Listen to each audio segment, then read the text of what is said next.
오늘 우리에게 주시는 하나님의 말씀은 시편 89편입니다. 38절에서 52절의 말씀입니다.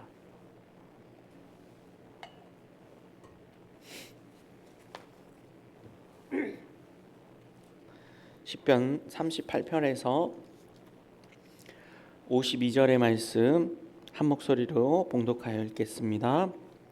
그러나 주께서 주의 기름 부음 받은 자에게 노하사 물리치셔서 버리셨으며 주의 종의 언약을 미워하사 그의 관을 땅에 던져 욕되게 하셨으며 그의 모든 울타리를 파괴하시며 그 요새를 무너뜨리셨으므로 길로 지나가는 자들에게 다 탈취를 당하며 그의 이웃에게 욕을 당하나이다. 주께서 그의 대적들의 오른손을 높이시고 그들의 모든 원수들을 기쁘게 하셨으나 그의 칼날은 둔하게 하사 그가 전장에서 더 이상 버티지 못하게 하셨으며 그의 영광을 그치게 하시고 그의 왕위를 땅에 엎으셨으며 그의 젊은 날들을 짧게 하시고 그를 수치로 덮으셨나이다. 여호와여, 언제까지이니까? 스스로 영원히 숨기시리이까? 주의 노가 언제까지 불붙듯 하시겠나이까? 나의 때가 얼마나 짧은지 기억하소서. 주께서 모든 사람을 어찌 그리 허무하게 창조하셨는지요. 누가 살아서 죽음을 보지 아니하게 스올의 권세에서 건지리이까? 주여, 주의 성실하심으로 다윗에게 맹세하신 그 전의 인자하심을 어디 있나이까? 주는 주의 종들이 받은 비방을 기억하소서. 많은 민족의 비방이 내 품에 있사오니 여호와여, 이 비방은 주의 원수들이 주의 기름 부음 받은 자의 행동을 비방하는 것이로소이다. 여호와를 영원히 찬송할지어다. 아멘. 아멘. 오늘 우리에게 주신 하나님의 말씀은 하나님의 일하심을 간구하라입니다. 오늘 본문은 앞에 우리가 보았던 하나님이 다윗과 그의 후손들에게, 그의 자손들에게 언약을 주시고 그들과 함께 하시겠다는 언약과는 정반대가 되는 것처럼 보이는 그러한 말씀들이 나오게 됩니다. 하나님이 영원히 견고하게 그들과 다윗의 후손들과 함께 하신다라고 맹세하셨는데 38절에 보면 그러나라고 시작하면서 바로 상황이 역전되고 다른 상황으로 변화되고 있는 모습을 보게 됩니다. 그리고 이 상황들을 다윗의 후손들이 겪게 되는 상황들, 시인이 겪게 되는 이 상황들 속에서 시인은 탄식하게 됩니다. 자신에게 일어나는 수많은 그러한 억압과 또 모욕과 굴욕들, 그런 핍박들에 대해서 하나님 앞에 토로하면서 탄식하게 되는 것이죠. 왕의 탄식이라고도 우리가 부르는 오늘 본문의 구절들입니다. 내용 관찰 문제 1번을 보겠습니다. 이 시인이 현재 처한 상황은 어떻습니까? 오늘 시인이 즉 다윗의 후손으로서 그가 겪게 되는 일들을 한번 살펴보면요, 먼저 38절을 보면요, 그러나 주께서 주의 기름 부음 받은 자에게 노하사 물리치셔서 버리셨으며 라고 이야기합니다. 말씀드렸던 것처럼요, 시인이 하나님의 언약을 받았음에도 불구하고 그가 이제는 어떻게 됩니까? 하나님께 버림을 받게 됩니다. 이것은요, 과거 다윗에게 하신 하나님의 약속을 기억하는 시인이 그 약속과 너무나도 차이가 나는 현실에 대해서 하나님 앞에 토로하는 것입니다. 자신이 버림받게 되었다. 단순히 그냥 하나님께 버림받은 것이 아니라 주께서 기름 부음 받은 자에게, 즉 하나님께서 언약을 맺어주시고 하나님이 분명히 함께 하시겠다라고 말씀하여 주셨던 다윗의 후손인 시인에게 시인이 버림을 받게 되었다라는 것입니다. 이것을 우리에게 적용해 본다면요, 오늘 그리스도인으로서 하나님께 택함을 받고 구원을 받고 은혜를 받은 우리 성도들이 버림을 받게 되었다라는 것으로 우리에게 적용해 볼 수 있는 것입니다. 거기서 상황이 그치는 것이 아닙니다. 그냥 단순히 감정적으로, 느낌적으로 내가 하나님께 버림받았어, 하나님이 나를 버리셨어라는 그런 단순한 불평이 아니라는 것을 이제 시인이 계속해서 이야기합니다. 39절을 보면요, 주의 종의 언약을 미워하사 그의 관을 땅에 던져 욕되게 하셨으며라고 얘기합니다. 하나님이 그냥 자신을 버린 것, 자신이 느끼기에 내 감정적으로 기분이 하나님께 버림받았어, 이게 아니라요, 그가 구체적으로 이야기합니다. 이제 하나님께서 분명히 우리와 언약하여 주셨는데, 약속을 맺어 주셨고 다윗 언약을 통해서 영원히 함께 하시겠다 하셨는데, 그 언약이 어떻게 합니까? 그 언약을 미워하셨다, 미움받았다. 그 근간이 흔들리고 있는 것입니다. 하나님과 자신과의 관계에 근간이 되었던, 하나님이 맺어주셨던 언약이 흔들리고 있다라고 토로하고 있고 이야기하고 있습니다. 그러면서 어떻게 합니까? 가장 먼저 그의 관을 땅에 던져 욕되게 하셨다라고 이야기합니다. 이 다윗의 왕관, 다윗의 그 후손을 통하여서 하나님의 영광과 또 하나님의 권세의 상징인 그 왕관을 땅이 떨어지게 하셨다. 그래서 굴욕을 당하게 하셨다. 상징적으로 이야기하는 것이지만 그 이 다윗 왕조가 이제 무너지게 되었다, 될 것이다 라는 것에 대해서 이야기하는 것이죠. 그리고 40절입니다. 그의 모든 울타리를 파괴하시며 그 요새를 무너뜨리셨으므로, 지금 시인이 느끼고 있는 자신의 처지입니다. 울타리가 파괴되었다. 자신을 둘러싸고 있고 자신을 보호해주고 있고 또 외부의 세력으로부터 자신들을 경계하고 있던 울타리를 파괴되었고, 또 자신이 숨어 있었던, 자신의 몸을 보호하고 있었던 요새가 무너지게 되었다라고 이야기합니다. 자신을 보호하고 있던 그 모든 것들이 무너지기 시작하였고 사라지기 시작하였고, 그로 인해서 어떻게 됩니까? 적들이 자신에게 공격해오게 되었다. 41절을 계속 보면요, 길로 지나가는 자들에게 다 탈취를 당하며 그의 이웃에게 욕을 당하나이다. 이게 무슨 말입니까? 이제 자신을 두르고 있던 울타리와 요새, 보호하고 있던 보호막들이 사라지게 되니까 어떻습니까? 지나가던 자들, 그냥 길에서도 다 볼 수 있게 된다는 것이죠. 그래서 나를 공격하고 탈취하고, 또 이웃이 무엇입니까? 이방 족속들을 상징적으로 의미하는 것인데요, 하나님을 모르는 이방의 이웃들, 그들이 호시탐탐 이스라엘을 노리고 다윗 왕조를 노리고 시인 자신을 노리고 있었는데, 그들이 이제는 전면적으로 공격을 해오기 시작하였다라는 것이죠. 또 42절을 보면요, 주께서 그의 대적들의 오른손을 높이시고 그들의 모든 원수들은 기쁘게 하셨나이다. 무슨 의미입니까? 자신의 원수들, 시인의 원수들을 승리하게 하셨다는 것입니다. 오른손을 하나님이 들어주셨다. 즉 자신에게는 더 이상 승리가 없고 자신을 보호해 주시는 하나님의 그 보호가 사라지게 되었다. 하나님이 이제는 내 오른손을 들어주시는 것이 아니라 원수들의 오른손을 들어주시고 그들을 기쁘게 하셨다. 더 이상 자신에게는 어떠한 승리도 하나님의 보호하심도 느낄 수 없고 없어졌다, 사라졌다라는 것입니다. 43절을 계속 보면요, 그의 칼날은 둔하게 하사 그가 전장에서 더 이상 버티지 못하게 하셨으며, 이제는 자신에게 패배가 있는 정도가 아니라요, 자신이 가지고 있던 칼날, 이제 하나님이 도와주시지 않으니까 내 칼을 가지고 내가 스스로 한번 그 원수들과 싸워보리라 라는 의지마저 꺾여버리게 만듭니다. 가지고 있는 칼날이 둔하여져서 이제 더 이상 전장에 나가서도 버틸 수 없고 그 칼을 사용할 수 없는, 내가 가진 작은 힘조차도 사용할 수 없는 상태까지 이르게 되었다라는 것을 은유적으로 계속 표현하고 있습니다. 44절에는요, 그의 영광을 그치게 하시고 그의 왕위를 땅에 엎드리셨으며 그의 젊은 날들을 짧게 하시고 그를 수치로 덮으셨나이다. 결국 어떻게 됩니까?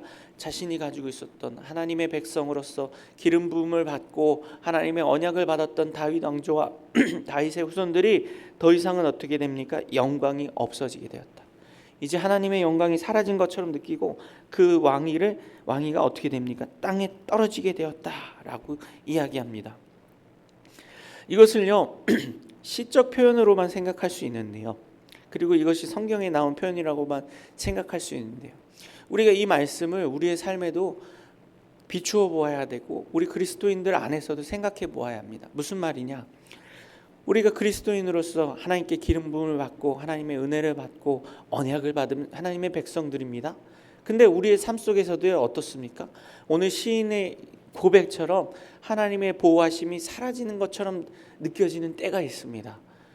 환난이 다가오고 고난이 다가오고 어려움이 다가오고, 요즘 또 시국이 어떻습니까? 시국이 어지럽습니다. 시국이 시국인 만큼 우리가 느끼는 감정과 생각도 비슷합니다. 나라가 어지럽고 근간이 어지럽고, 또 나라가 어지럽다 보니까 어떻습니까? 개인들의 삶에도 영향을 미칩니다. 당장 우리가 크게 느끼지 못한다 할지라도요, 이 어려움들이 점차 우리 삶에 들어오게 됩니다. 또 그것이 단순히 정치적인 문제만이 아니라 경제적으로 또 우리 일상생활 속에서도 점점 나타나기 시작할 것입니다. 그러면서 우리는 무엇을 느낍니까? 우리나라가 왜 이렇게 되었고, 우리 사람들이 또 우리 백성들이 내가 왜 이렇게 되는 것이지? 분명 이 땅에 기독교인이 1000만이 있다고 하는데, 우리가 이렇게 하나님을 열심히 섬기고 잘 믿고 있다라고 생각하는데, 하나님이 왜 우리나라에게 이런 일들이 일어나게 하시지? 우리 사회와 우리 민족에게, 또 나에게, 우리 가정에게, 우리 교회 안에 왜 이런 어려움들이 생겨나게 하시는 것이지? 라는 생각들이 들게 될 것이고요. 그렇게 됨으로 인해서 어떻습니까? 우리를 두르고 있던 울타리라든지 보호막들이, 요새와 같았던 것들이 하나씩 허물어지고 무너지는 것들을 경험하게 됩니다. 그때 우리의 생각은 어떻습니까? 마치 하나님이 더 이상은 나를 도와주시지 않는 것처럼 여기게 됩니다. 생각하게 됩니다. 그러면서 하나님께 토로하게 됩니다. 하나님, 도대체 왜 이런 일들이 일어나게 됩니까?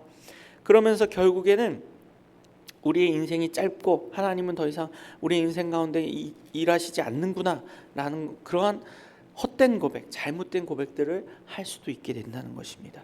오늘 시인이 그렇게 자신의 처지, 자신 놓여 있는 상황을 이야기하였습니다. 토로하였습니다. 하나님 앞에 불평하고 있습니다. 또 우리도 이러한 일들을 겪게 되면요, 얼마든지 하나님 앞에 토로할 수 있고 하나님 앞에 불평할 수도 있게 된다는 사실입니다. 이러한 우리의 연약함, 우리의 벌거벗은 모습을 지금 시인은 적나라하게 이야기하고 있고요. 그러한 상황에서 느껴지는 그 믿음의 흔들림, 그 근간이 되는 하나님의 언약에 대한 그 근간마저도 흔들릴 수 있다는 것을 잘 보여주고 있는 것입니다. 내용 관찰 문제 2번입니다. 하나님의 진노가 계속되는 상황에서 시인이 하나님께 구하는 것은 무엇입니까? 47절의 말씀을 함께 읽어보겠습니다. 시작. 나의 때가 얼마나 모든 사람을 어찌 그리 허무하게 창조하셨는지요. 시인이 자신이 느끼고 있는, 자신이 처해 있는 상황에 대해서 하나님 앞에 토로하고, 결국엔 자신이 어떻게 이야기합니까? 하나님의 이러한 진노와 하나님의 그 방치하심, 유기하심에 대해서 나의 인생의 짧음을 하나님 기억하여 주시옵소서. 하나님, 나의 인생은 짧다. 무슨 말입니까? 우리의 인생은 허무하다는 것입니다. 우리의 인생은 유한하다는 것입니다. 하나님의 도우심을 기다리기에는, 하나님이 우리의 어느 때까지 이렇게 방치하셨다가 다시 도와주실지 그것을 보고 기다리기에는 우리의 인생이 짧고 우리의 인내와 우리의 한계가 너무 극명합니다. 하나님, 우리는 한계 속에 있는 인생입니다 라는 것을 하나님 앞에 고백하고 있는 것입니다. 그러면서 또 뭐라고 얘기합니까? 모든 사람을 어찌 그리 허무하게 창조하셨는지요 라고 이야기합니다. 인생의 허무함에 대해서 이야기하는데요, 여기서 또 이야기하는 게 무엇입니까? 모든 사람이라고 얘기합니다. 즉 무슨 말입니까? 하나님께 언약을 받고 하나님의 도우심을 받던 다윗의 후손이든 그렇지 않은 인생이든 어떠한 인생이든지 간에 다 무엇입니까? 그 인생은, 하나님이 없는 인생은 허무하다는 것입니다. 지금 자신의 인생도 어떻습니까? 분명 하나님의 언약, 다윗 언약을 받고 하나님이 영원히 우리와 함께 하신다, 기름 부음을 받았는데 그 인생도 하나님이 없어지자, 하나님의 보호하심과 하나님의 은혜가 사라지자 모든 다른 인생과 별반 다를 것이 없다.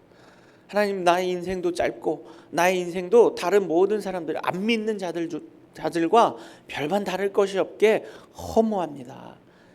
즉 무슨 말입니까?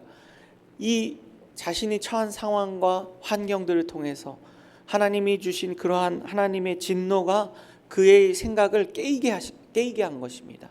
나는 왕족으로서, 다윗의 후손으로서, 하나님께 기름 부음 받은 자로서, 하나님의 언약을 받은 자로서, 그리스도인으로서, 성도로서, 하나님을 믿는 자로서 하나님 앞에서 내가 높아져 있었고, 마치 교만해져 있었고, 마치 내가 무엇인가 되는 것처럼 여겼었는데, 사실 그것은 하나님의 은혜였고 하나님의 사랑이었고 하나님의 보호하심이 있었기 때문입니다. 근데 그것이 사라지자, 내 인생에서, 내 삶 속에서 하나님에 대한 경외가 사라지고 하나님이 사라지시자 다른 허무한 인생과 아무런 차이가 없습니다. 그렇습니다. 우리 성도님들도 마찬가지입니다. 우리가 그리스도인이라고 해서 고백하고 성도라고 이야기하지만요, 이것이 교회를 다닌다고 해서, 열심히 교회를 섬긴다고 해서, 성경을 조금 본다고 해서, 기도를 조금 한다고 해서 얻어지는 것이 아닙니다. 하나님이 주신 전적인 은혜입니다. 하나님이 저와 우리 성도님들과 함께 하시기에 우리가 누려왔던 것들입니다. 근데 우리가 그러한 것들을 잊어버리고 상실하고 하나님과의 언약을 깨고 교만해져서 마치 내 힘인 것처럼, 내가 열심히 교회를 다니고 섬기고 말씀도 잘 보고 새벽을 깨어가면서 기도를 했던 나의 이 열심 때문에 이 은혜를 받은 거야 라고 생각하는 그런 교만이 있을 때 어떻게 됩니까? 우리 인생은 허무한 인생으로 돌아가게 됩니다. 우리 인생은 모든 인생과 별반 다르지 않습니다. 저와 우리 성도님들이 저 밖에 있는 하나님을 모르는 자들과 무엇이 다르겠습니까? 똑같습니다. 똑같은 육신이고 똑같은 허무한 인생이고 똑같이 짧은 인생입니다. 그런데 우리가 하나님을 모르는 자들과의 차이는 하나님이 우리와 함께 하시느냐 함께 하지 않느냐 이것뿐입니다. 사실 우리가 우리 된 것은, 우리가 하나님께 그러한 복을 받고 은혜를 받을 수 있었던 것은 하나님의 전적인 은혜이고 하나님이 나와 함께 하셨기 때문입니다. 우리는 그 진리를, 그 근본을 잊어버려서는 안 됩니다. 그 근본을 잊어버릴 때 아무리 다윗의 후손이라 할지라도, 아무리 주께 기름 부음을 받은 자라 할지라도, 아무리 그리스도인이라 고백하는 자라 할지라도, 아무리 성도라 할지라도 하나님의 진노가 임하게 되고, 그 진노로 인해서 우리 인생은 허무한 인생, 보호가 사라지고 적들로부터 공격을 당하고 영광이 땅에 떨어지고 욕을 당하는 인생으로 변모하게 된다는 것입니다. 그리고 그러한 것을 하나님이 허용하신다는 것입니다. 왜요? 하나님이 우리에게 왜 그런 진노를 허용하십니까? 그걸 통해서 깨달으라고요. 우리의 인생은 다른 인생들과 별반 다르지 않고 허무한 인생이고 인생은 짧음을 기억해야 한다는 것입니다.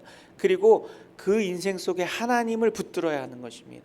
하나님 없는 인생은 아무것도 아니라는 것을 깨닫게 하시려고 하나님이 그 보호막을, 하나님의 보호하신 손길을 거두시고 잠시 유기하시며 잠시 내버려 두시며 허용하여 주실 때가 있다는 것입니다. 그래서 우리 인생 가운데 일어나는 어려움이나 핍박이나 환난이나 고난들을 우리는 우리를 돌아보는 계기로 삼아야 합니다. 내 자신의 믿음과 신앙을 돌아보며 나의 안에 무엇이 잘못되어 있는가를 깨닫는 장치로 사용해야 합니다. 연구와 묵상 문제 3번입니다. 다윗 왕조가 무너지는 현실을 보면서 시인이 인생의 짧음을 기억해 달라고 하나님께 기도하는 이유는 무엇입니까? 말씀드린 것처럼요, 하나님이 없는 인생은 짧고 허무합니다. 그러나 그 짧고 허무한 인생 가운데 하나님이 도와주시면 다시 그의 잘못된 것들, 그가 하나님 없이는 살 수 없는 인생임을 깨닫고 하나님 앞에 나올 때에 그 인생이 어떻게 됩니까? 하나님이 다시 그 인생을 사용하여 주시고 보호하여 주시며 은혜를 주신다는 것입니다. 그 기도의 이유가 거기에 있어야 합니다. 단순히 그냥 내게 일어나는 이런 환난들, 상황들, 어려운 상황들, 몸이 아프거나 경제적인 어려움이 있거나 나라가 어지럽다든지 내가 있는 직장이 힘들다든지 우리 자녀들의 앞날이 잘 안 되고 있다든지 이런 인생의 문제, 작은 것 물론 작지 않습니다. 우리 인생의 문제들만 놓고 기도하는 것이 아닙니다. 그 문제의 원인이 어디에 있는가? 우리 인생이 왜 이렇게 허무해지고 왜 이렇게 어려움을 겪는가? 그 근본을 살피고 그 근본에 계신 그 하나님을 다시 붙들며 그 하나님의 도우심을, 그리고 우리의 인생의 연약함을, 인생의 짧음을 하나님 앞에 고백하면서 그 짧은 인생 가운데서도 하나님의 도움과 은혜가 필요합니다. 그 하나님을 간구하는, 우리 인생에 놓여져 있는 상황이나 눈앞에 놓여져 있는 환경이나 내 삶의 조건들을 놓고 기도하는 것이 아니라 그 조건 너머에서 우리를 인도하고 계시며 우리와 함께 하시는 그 하나님을 붙드는 기도로 저와 우리 성도님들이 나아가야 할 것입니다. 느낀 점 4번입니다. 통탄한 현실 앞에서 인생의 허무함을 돌아보는 시인을 보며 무엇을 느낍니까? 지금 쭉 말씀드렸던 것입니다. 우리 인생은 통탄한 현실 앞에서 허무해집니다. 당장은 건강하고 당장은 잘되고 당장은 풍요롭고 당장은 안락한 인생을 살고 있는 것처럼 여겨지지만요, 우리의 인생은 얼마든지 한순간에 무너지고 한순간에 허무해지고 한순간에 사라질 수 있는 인생이라는 것을 기억해야 합니다. 그리고 우리 인생 가운데 하나님이 계시지 않으면 아무리 지금 잘 먹고 잘 지낸다 할지라도 그 인생은 허무한 인생이라는 것입니다. 그래서 우리가 그 하나님을 붙들며 우리 인생의 허물을 없애주시고 허물을 덮어주시고 하나님이 우리 인생을 은혜로 이끌어주시는 그 하나님을 붙들며 나아가는 저 우리 성도님들 되어야 할 것입니다. 결단과 적용 5번입니다. 교회 공동체가 어려움에 처했을 때 나는 어떤 생각과 행동을 합니까? 나의 자금을 인정하며 하나님의 일하심을 구하기 위해 언제 어떻게 기도하겠습니까? 오늘 이 그 문제에서는 교회 공동체가 어려움에 처했을 때를 이야기합니다. 근데 지금 요즘 시국을 생각하면 나라가 어려움에 처해 있습니다. 근데 이 나라의 어려움에 대해서 사람들이 서로 생각하는 바가 다릅니다. 뭐 정치 문제다, 그다음에 대통령의 문제다, 아니면 국회의원들의 문제다, 생각하는 바가 다 다릅니다. 근데 우리 성도들은, 그리스도인은 이제 무엇을 보아야 합니까?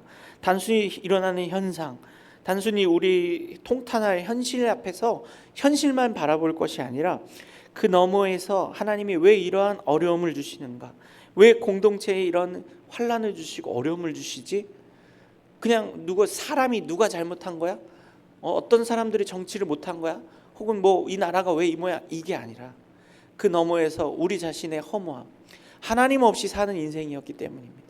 이 나라가 천만 그리스도인이 있다라고 말로는 그렇게 크게 이야기합니다. 근데 그 속내는 어떻습니까? 하나님이 계시지 않습니다. 하나님의 통치와 하나님의 다스림과 하나님의 공의와 정의가 땅바닥에 떨어져 있었기 때문이 아닌가. 그래서 그것을 돌이키라고 하나님이 이 나라 가운데 이 모든 이 일들이 모든 이 나라에 있는 사람들에게 적용이 됩니다. 그리스도인뿐만 아니라 비그리스도인들에게도.